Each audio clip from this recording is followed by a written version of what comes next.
Hi students, ഇന്ന് നമ്മൾ പഠിക്കാൻ പോകുന്ന 9ാം ക്ലാസ്സിലെ 3rd ചാപ്റ്ററായ പാരലൽ ലൈൻസ് അഥവാ സമാന്തര വരകളിലെ 8ാമത്തെ ഭാഗമാണ്. അതായത് മിഡ് സെഷൻ അഥവാ മധ്യഭാഗം എന്താണെന്നാണ് നമ്മൾ പഠിക്കുന്നത്. ഞാനിവിടെ ഒരു ട്രയാങ്കിൾ വരച്ചിട്ടുണ്ട്. ഞാൻ അതിന് പേര് കൊടുക്കാൻ പോവാണ് ABC. ഈ AB എന്ന സൈഡിൻ്റെ മിഡ് പോയിന്റ് ആണ് ഈ പോയിന്റ്. അപ്പോൾ അതിനെ ഞാൻ P എന്ന് കൊടുക്കുന്നു. അതേപോലെ AC എന്ന സൈഡിൻ്റെ മിഡ് പോയിന്റ് ആണ് ഇത്. അതിന് Q എന്നും കൊടുക്കുന്നു. Pയും Qവും കൂടെ ജോയിൻ ചെയ്ത് വരച്ചിരിക്കുന്ന വരയാണ് ഈ ഗ്രീൻ കളർ ലൈന്. അത് ഈ 3rd സൈഡായ BCക്ക് പാരലൽ ആയിരിക്കും.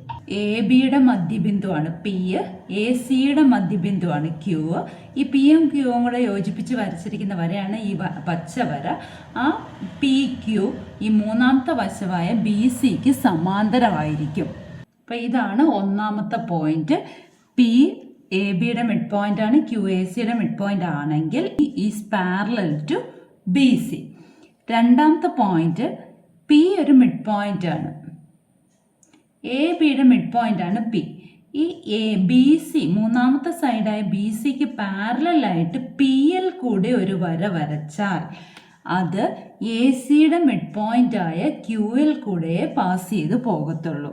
ക്ലിയർ ആയോ? അതായത് ഇതിൻ്റെ നേരെ ഇവിടെ നിന്ന് അങ്ങോട്ടേക്ക് പോകുന്നു. P മിഡ് പോയിന്റും ആണ്. PQ പാരലൽ ടു BC ആണെങ്കിൽ Q ACയുടെ മിഡ് പോയിന്റ് ആയിരിക്കും. P ABയുടെ മധ്യബിന്ദുവാണ്. PQ BCക്ക് സമാന്തരമായിട്ട് വരയ്ക്കുകയും ചെയ്താൽ Q ACയുടെ മധ്യബിന്ദു ആയിരിക്കും. ഇനി 3ാമത്തെ പോയിന്റ് പറയുന്നത് ഈ Pയും Qവും മിഡ് പോയിന്റ് ആണല്ലോ, അതിങ്ങനെ ജോയിൻ ചെയ്ത് വരയ്ക്കുന്ന വരയാണല്ലോ PQ. ആ PQവിൻ്റെ ലെങ്ത് 3rd സൈഡായ BCയുടെ ലെങ്ത്തിൻ്റെ ഹാഫ് ആയിരിക്കും. അത് Pയും Qവും മിഡ് പോയിന്റ്സ് ആണ്, മധ്യബിന്ദുക്കളാണ്. PQ കൂട്ടി വരയ്ക്കുമ്പോൾ കിട്ടുന്ന PQവിൻ്റെ നീളം 3ാമത്തെ വശമായ BCയുടെ പകുതിയായിരിക്കും. അതായത് PQ എന്ന് പറയുന്ന ഹാഫ് BC ആയിരിക്കും. ഈ 3 പോയിന്റ്സ് വെച്ചിട്ട് നമുക്ക് പേജ് നമ്പർ 53 ക്വസ്റ്റ്യൻസ് ആദ്യം ചെയ്യാം. ഇവിടെ 1ാമത്തെ ക്വസ്റ്റ്യൻ ഇതാണ്. In the picture the mid points of the triangle are join to form a smaller triangle inside. How many times the perimeter of the small triangle is the perimeter of the large triangle? What about their areas? അതായത് ചിത്രത്തിലൊരു ത്രികോണത്തിൻ്റെ വശത്തിൻ്റെ മധ്യബിന്ദുക്കൾ യോജിപ്പിച്ച് മറ്റൊരു ത്രികോണം വരച്ചിരിക്കുന്നു. വലിയ ത്രികോണത്തിൻ്റെ ചുറ്റളവ് ചെറിയ ത്രികോണത്തിൻ്റെ ചുറ്റളവിൻ്റെ എത്ര മടങ്ങാണ്? അതേപോലെ പരപ്പളവും. അപ്പം ഇവിടെ ഫിഗർ തന്നിട്ടുണ്ട്. നമുക്കത് ആദ്യം അതിന് പേര് കൊടുക്കാം. ഈ വലിയ ട്രയാങ്കിളിന് ABC എന്ന് കൊടുത്തു. ABയുടെ മിഡ് പോയിന്റ് P, BCയുടെ മിഡ് പോയിന്റ് Q, ACയുടെ മിഡ് പോയിന്റ് R. ഇനി നമുക്ക് ഈ ട്രയാങ്കിളിനെ പറ്റി ഒന്ന് നോക്കാം. മിഡ് പോയിന്റ്സ് തമ്മിലാണ് ജോയിൻ ചെയ്തിരിക്കുന്നതെന്ന് പറഞ്ഞു. അപ്പോൾ അതിൽ നിന്ന് നമുക്ക് ആദ്യം ഈ 2 ട്രയാങ്കിൾ എടുക്കാം, ഇതും ഇതും. ഈ Pയും Rഉം മിഡ് പോയിന്റ്സ് ആണ്. അപ്പോൾ 3ാമത്തെ സൈഡ് PR ജോയിൻ ചെയ്തല്ലോ. ജോയിൻ ചെയ്യുമ്പോൾ 3ാമത്തെ സൈഡായ BCക്ക് പകുതിയായിരിക്കും അല്ലേ? അപ്പോൾ ഈ Qവും മിഡ് പോയിന്റ് ആണല്ലോ. അപ്പോൾ എന്തെഴുതാം? PR പാരലൽ ടു BC, പാരലലും ആണ്. പിന്നെന്താ? PR ഈക്വൽ ടു ഹാഫ് BCയും ആണ്. കാരണം എന്താണ്? P and R are the midpoints of AB and AC. അപ്പോൾ അതിൽ നിന്ന് എഴുതാം PR equal to half BC എന്ന് പറയുന്നത് Q മിഡ് പോയിന്റ് ആണല്ലോ BCയുടെ. അപ്പോൾ PR ഈക്വൽ ടു BQ എന്ന് എഴുതാമല്ലോ. കാരണം നമ്മൾ ഈ 2 ട്രയാങ്കിൾ എടുത്തിരിക്കുന്നത്, അതുകൊണ്ടാണ് BQ എടുത്തത്. അപ്പോൾ PR ഈക്വൽ ടു BQ എന്ന് എഴുതാമല്ലോ. ഈ 2 ട്രയാങ്കിളിലെ ഈ വശവും തുല്യമാണെന്ന് കിട്ടി. ഇനി അടുത്ത 2 എടുക്കാം. അതായത് QR എടുക്കാം. Qവും മിഡ് പോയിന്റ് ആണ്, R മിഡ് പോയിന്റ് ആയതുകൊണ്ട് QR equal to half AB എന്ന് എഴുതാമല്ലോ. QR പാരലൽ ടു AB ആണ്. പിന്നെ എഴുതാം QR equal to half AB ആണ്. കാരണം എന്താണ്? Q and R are the midpoints of B C and A C. അപ്പോൾ ക്യു ആർ എന്ന് പറയുന്ന ഹാഫ് എ ബി ആണല്ലോ. നമുക്ക് ഈ രണ്ട് ട്രയാങ്കിൾ എടുക്കുമ്പോൾ പി ബി അല്ലേ വേണ്ടത്, എ പി അല്ലല്ലോ. അപ്പോൾ Q R equal to P B എന്ന് എഴുതാമല്ലോ. മനസ്സിലായില്ലേ? അപ്പോൾ ഈ വശം ഇതിനോട് തുല്യമാണെന്ന് ആദ്യത്തതിൽ നിന്ന് കിട്ടി, ഈ വശം ഇതിനോട് തുല്യമാണെന്ന് രണ്ടാമത്തതിലും കിട്ടി. ഇനി മൂന്നാമത്തെ വശം രണ്ട് ട്രയാങ്കിളിന് കോമൺ ആണല്ലോ. അപ്പോൾ എന്തെഴുതാം? P Q equal to P Q. Common സൈഡാണല്ലോ. നമ്മൾ എടുത്ത ട്രയാങ്കിൾസ് ഏതൊക്കെയാണ്? ട്രയാങ്കിൾ പി ക്യു ആറും ട്രയാങ്കിൾ പി ബി ക്യു ആണ്. ഈ രണ്ട് ഞാൻ ടിക്ക് മാർക്ക് ഇട്ടിരിക്കുന്ന ട്രയാങ്കിൾസ് ആണ്. അതിൽ 3 കണ്ടീഷൻസ് റെഡിയായി. P R equal to B Q എന്നും കിട്ടി, Q R equal to P B എന്നും കിട്ടി, P Q equal to P Q എന്നും കിട്ടി. അതായത് 3 വശങ്ങൾ തുല്യമായി. അതുകൊണ്ട് എന്തെഴുതാം? ഈ രണ്ട് ട്രയാങ്കിൾസ് ഈക്വൽ ആണെന്ന് എഴുതാൻ മേലെ. Therefore triangle P Q R equal to triangle P B Q എന്ന് എഴുതാമല്ലോ. ഈ രണ്ട് ട്രയാങ്കിൾസ് തുല്യമായി അല്ലേ? 3 വശങ്ങൾ തുല്യമായപ്പോൾ ഈ രണ്ട് ത്രികോണങ്ങൾ തുല്യമായി. അപ്പോൾ അവയുടെ ഏരിയയും ഈക്വൽ ആവുമല്ലോ. ഇനി ഇതേപോലെ തന്നെ നമുക്ക് അടുത്ത രണ്ട് ട്രയാങ്കിൾ എടുക്കാം. അതായത് ഈ നടുക്കത്തെ പച്ച ട്രയാങ്കിളും ഈ ട്രയാങ്കിളും എടുക്കാം. ഈ രണ്ട് ട്രയാങ്കിളിൽ P M Q mid points ആണല്ലോ. അപ്പോൾ പി ക്യൂ ജോയിൻ ചെയ്ത് വരുമ്പോൾ അതെന്തിന് പാരലാണ്? എ സിക്ക് പാരലും ആണ്, എ സിയുടെ ഹാഫും ആണ്. അപ്പോൾ ഈ രണ്ട് ട്രയാങ്കിൾ എടുക്കുമ്പോൾ, ഈ ടിക്ക് മാർക്ക് ഇട്ടിരിക്കുന്ന രണ്ട് ട്രയാങ്കിൾ എടുക്കുമ്പോൾ അതിലെ വശങ്ങൾ വേണം എടുക്കാൻ, സൈഡുകൾ വേണം എടുക്കാൻ. അപ്പോൾ P Q equal to R C എന്ന് എഴുതാമല്ലോ. ഒരു വശം ഈക്വലാന്ന് കിട്ടി. ഇനി പി ആർ എടുത്ത്, പി ആർ പി യു ആറും മിഡ് പോയിന്റ്സ് ആണ്. അത് ജോയിൻ ചെയ്യുമ്പോൾ കിട്ടുന്നതാണ് പി ആർ. അത് പാരലൽ ടു ബി സി ആണ്. അതിൻ്റെ ഹാഫ് ലെങ്ത്തിന് ഈക്വലുമാണ്. ഹാഫ് ലെങ്ത് നമ്മൾ ക്യൂ സി എടുക്കണം, കാരണം ഈ രണ്ട് ട്രയാങ്കിളിൽ വരുന്ന വശങ്ങൾ വേണം എടുക്കാനായിട്ട്. അപ്പോൾ Q C equal to P R എന്ന് കിട്ടിയല്ലോ. പിന്നെ ഇവിടെ കോമൺ ആയിട്ട് വരുന്ന സൈഡ് ഏതാണ്? ക്യൂ ആർ ആണ്. ഈ രണ്ട് ട്രയാങ്കിളിന് കോമൺ ആയിട്ട് വരുന്ന ട്രയാങ്കിൾ ക്യൂ ആർ ആണ്. അപ്പോൾ അവിടെ നിന്ന് നമുക്ക് ഇതേപോലെ തന്നെ സ്റ്റെപ്സ് എഴുതിയിട്ട് അവിടെ നിന്ന് ട്രയാങ്കിൾസ് ഏതൊക്കെയാണ് ഈക്വൽ ആണെന്ന് അല്ലെ സിമിലർലി ഇട്ട് എഴുതിയാൽ മതി. Similarly triangle P Q R equal to triangle Q R C. അപ്പോൾ അതിൻ്റെ ആ ഏരിയ, അവ തമ്മിലുള്ള ഏരിയയും ഈക്വൽ ആയിരിക്കുമല്ലോ അല്ലേ? അപ്പോൾ ഏരിയാസ് ഓഫ് ദീസ് ട്രയാങ്കിൾസും ഈക്വൽ ആണ്. അപ്പോൾ സിമിലർലി ഇട്ട് എഴുതിയാൽ മതി. Similarly triangle P Q R equal to triangle Q R C. ഈ രണ്ട് ട്രയാങ്കിൾസ് ഈക്വൽ ആണ്. ഇനി നമ്മൾ എടുക്കാത്ത ട്രയാങ്കിൾ ഈ മുകളിലത്തെ ട്രയാങ്കിൾ ആണല്ലോ. അവ തമ്മിൽ നമുക്ക് നോക്കാം. അതായത് ഈ മുകളിലത്തതും ഈ പച്ച ട്രയാങ്കിളും നോക്കാം. അവിടെ നമുക്ക് ട്രയാങ്കിളിൻ്റെ സൈഡ്സ് ഈക്വൽ ആണെന്ന് പ്രൂവ് ചെയ്താൽ മതിയല്ലോ. അപ്പോൾ ഇവിടെ P Q parallel to A C ആണ്. P Q equal to half A C ആണ്. ഹാഫ് എ സി എന്ന് പറയുമ്പോൾ എ ആർ അല്ലേ?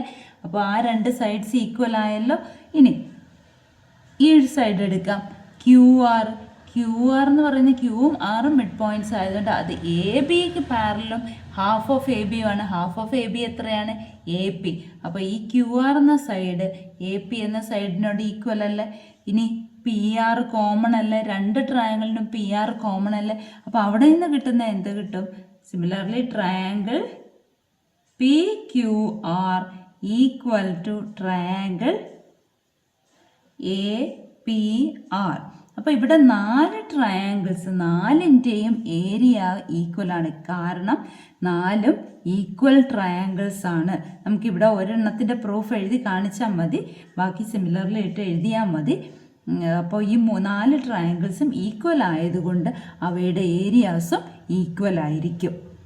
അപ്പോൾ മലയാളം മീഡിയംകാർ എന്തെഴുതണം? പിയും ആറും എ ബിയുടെയും എ സിയുടെയും മധ്യബിന്ദുക്കളാണെന്ന് ഇവിടെ എഴുതുക. ഈ സ്റ്റെപ്പ് എല്ലാം സെയിം ആയിട്ട് എഴുതുക. ബ്രാക്കറ്റിൽ എഴുതാൻ മാത്രമേ വ്യത്യാസമുള്ളൂ. ക്യൂവും ആറും ആരുടെയൊക്കെ ബി സിയുടെയും എ സിയുടെയും മധ്യബിന്ദുക്കളാണെന്ന് എഴുതുക. ഇത് പൊതുവായ വശം എന്ന് എഴുതുക. P Q equal to P Q.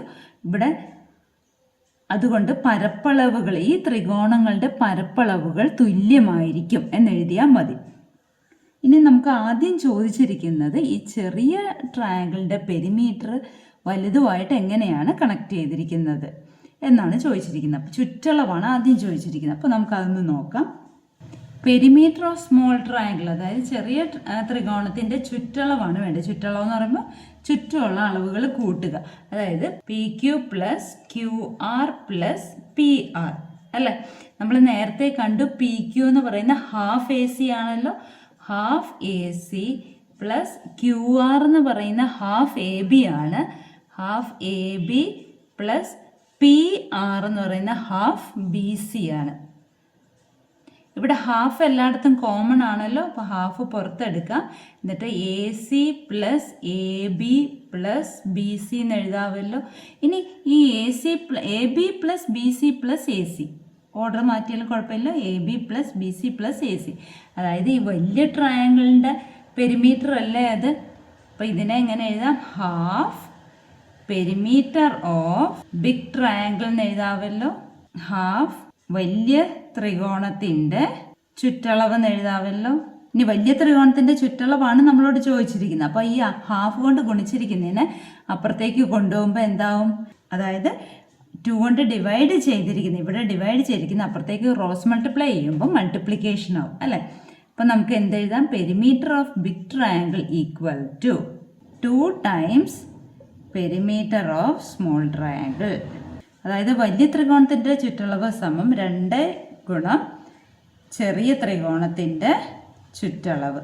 ഇനി ഇതേപോലെ നമുക്ക് ഏരിയയും കൂടെ നോക്കണം.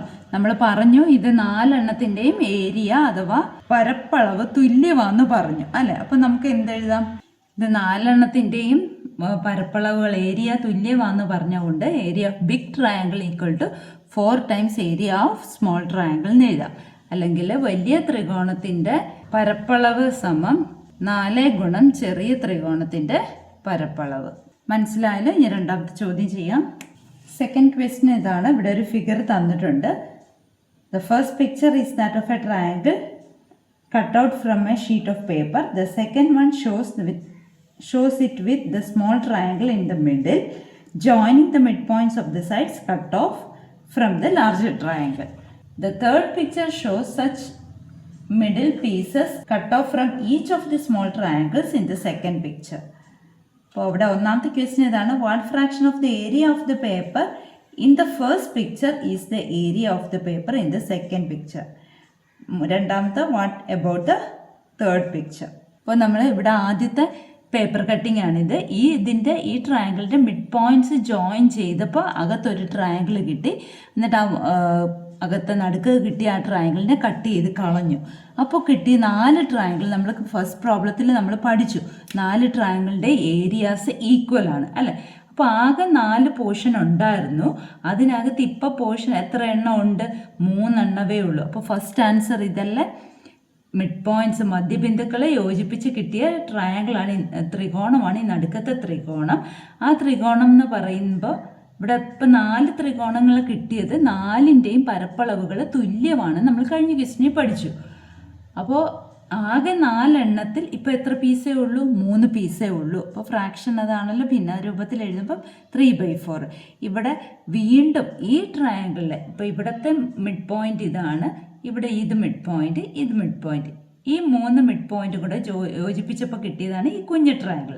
അതേപോലെ ഇവിടുത്തെ ഈ മിഡ് പോയിന്റും ഇതും കൂടെ യോജിപ്പിച്ചപ്പോൾ കിട്ടിയതാണ് ഈ വലതുവശത്തെ ട്രയാങ്കിൾ. അതേപോലെ മുകളിലും ഇവിടെയും ഈ 3 വശത്തിൻ്റെ മിഡ് പോയിന്റുകൾ യോജിപ്പിക്കുമ്പോൾ കിട്ടുന്നതാണ് ഈ ചെറിയ ട്രയാങ്കിൾ. അപ്പോൾ ഇപ്പോൾ എത്ര പീസ് വന്നു, ടോട്ടൽ എത്ര പീസ് വന്നെന്നൊന്ന് നോക്കിക്കേ. അതിൽ എത്ര എണ്ണം ഇപ്പം കയ്യിലുണ്ട്? ഈ വൈറ്റ് കളറിലിരിക്കുന്നത് നമ്മൾ കട്ട് ചെയ്ത് കളഞ്ഞതാണ്, ബാക്കിയാണ് ഷെയ്ഡ് ചെയ്ത് വെച്ചിരിക്കുന്നത് അല്ലേ. അപ്പോൾ ഇവിടെ നമുക്കിത് ഇങ്ങനെയും ഒരു ട്രയാങ്കിൾ ഫോം ചെയ്യുമല്ലോ. ഇത് ഇങ്ങനെ കണ്ടോ? ഈ മിഡ് പോയിന്റും കൂടെ യോജിപ്പിച്ചപ്പോൾ കിട്ടിയതാണ് ഈ നടുക്ക് ഇപ്പം ഞാൻ വരച്ച ട്രയാങ്കിൾ. പക്ഷേ കട്ട് ചെയ്ത് പോകുമ്പോൾ അതെല്ലാം പോവും.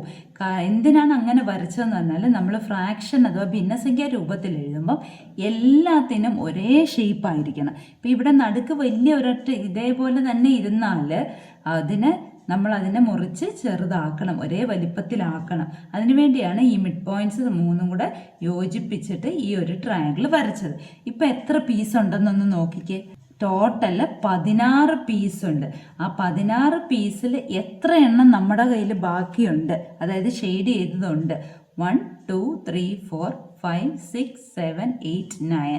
16 എണ്ണത്തിൽ 9 എണ്ണമാണ് നമ്മുടെ കയ്യിലുള്ളത്. അപ്പോൾ ഫസ്റ്റ് ആൻസറും സെക്കൻഡ് ആൻസറും ആയല്ലോ. 2 ക്വസ്റ്റ്യൻ മനസ്സിലായില്ലേ?